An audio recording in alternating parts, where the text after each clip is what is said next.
he's still that scrappy kid from Scranton who beat the odds, the dedicated family man and committed Catholic who knows every conductor on that Amtrak train to Wilmington. That's the kind of fighter who I want by my side in the months and years to come.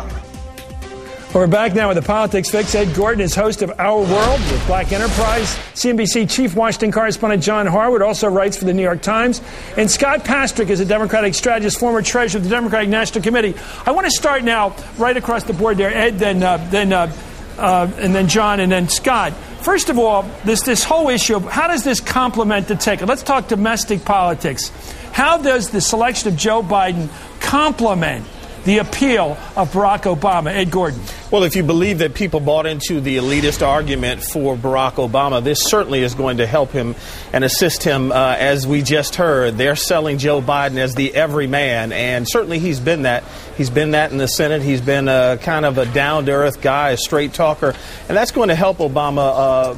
Believe it or not, there are still those, in spite of all of what they've done to try to prove that he's just as everyday as the next guy, who still see him as very elitist.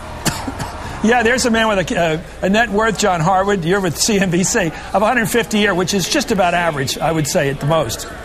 Oh, below average, certainly for the demographic that he comes out of. Look, this is a guy who has very ordinary, rooted in the center of the country kind of instincts. And I think those instincts balance out. You know, Barack Obama can credibly make a case that he didn't exactly, wasn't exactly born with a silver spoon in his mouth, but because he's different, because his name's different, it's a little more exotic Harvard upbringing. Law, too. Columbia, the whole works. Well, sure. And so Joe Biden is sort of an antidote to that. Right. Let me go to Scott Pastrick. What do you sense he brings to the ticket ethnically, in terms of class, in terms of background? How does he fill in the blank there?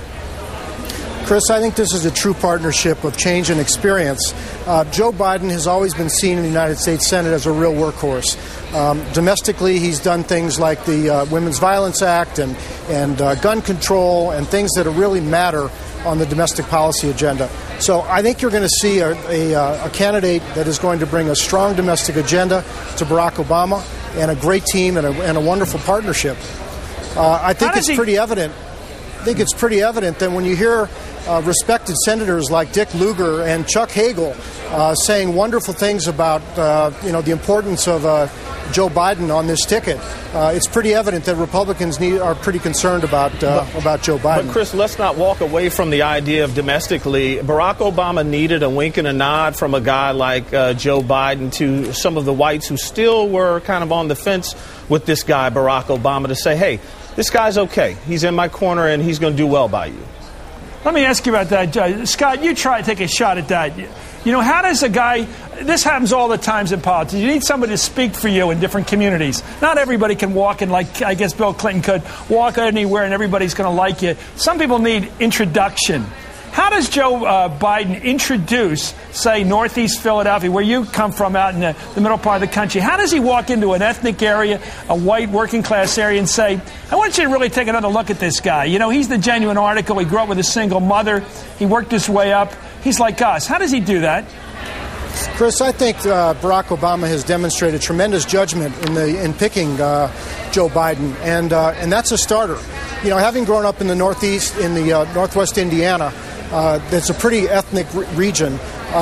Working class makes a big difference in this country. People want to see somebody that has demonstrated to the American people that they understand where they're hurting and how to pull them out of that. And I suspect that that kind of introduction is going to make a tremendous difference on this ticket. And that's why I talk about partnership. They are going to complement each other in a way that we've not seen in a long time. John Harwood. Chris, let me mention something. And we've talked a bit about the gaffes that Joe Biden makes sometimes. He likes to talk a lot.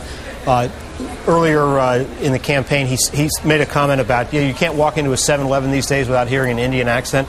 A lot of the people that Scott was just talking about that Barack Obama needs, listen to a comment like that, while the New York Times editorial writers or commentators or people at Harvard may say, oh, my God, how could he say something like that? They say, No kidding. So, I mean, I think there's a sense in which Joe Biden, even in the mistakes that he makes politically, they're in not being politically correct, and the voters that Democrats need are not politically correct. Let me go back to Scott. You've raised money for the Democratic Party. You know how hard it is. Let me ask you about the holdouts that remain out there. We know in our NBC polling that 11% of the American electorate are working people. They are people who make less than $50,000 a year. They don't like President Bush at all. They don't like the direction of the country at all. Yet they still are not ready to commit to Barack Obama. Can that nut be cracked by this ticket? Chris, I think that Barack Obama has demonstrated that he has cracked that. No time in the history of this party or in presidential politics has anybody raised the kind of money that Barack Obama has with the small dollar donors in this party and in this country. And those are the working people. And they've clearly sent a strong signal that they believe in Barack Obama. And I suspect now that you see Joe Biden on the ticket, it's just going to enhance that ability to raise the kind of dollars it's going to take to be competitive in this race. Okay, I'm excited about it. John, give me a jump in here, too. Ed, give me a map quest now. I did this with Ed Rendell this morning. Give me a map quest of where you would commit this guy in terms of itinerary starting Monday. After you get out of this convention, where do you send him? Well, I think the first thing you got to look at is whether you really believe Pennsylvania is in danger. If Pennsylvania is in serious danger, and Barack Obama appears to be ahead now, it's going to be hard for John McCain to take that away. We'll see if he turns to Tom Ridge as his running mate, which would be a risk in a different way.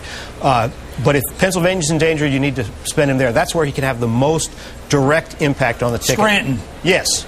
Yeah, Otherwise, Chris, you're talking about the way he enhances your message, the way he gets feisty and scrappy with John McCain, punches him in the nose, as you mentioned, and that's a national deal.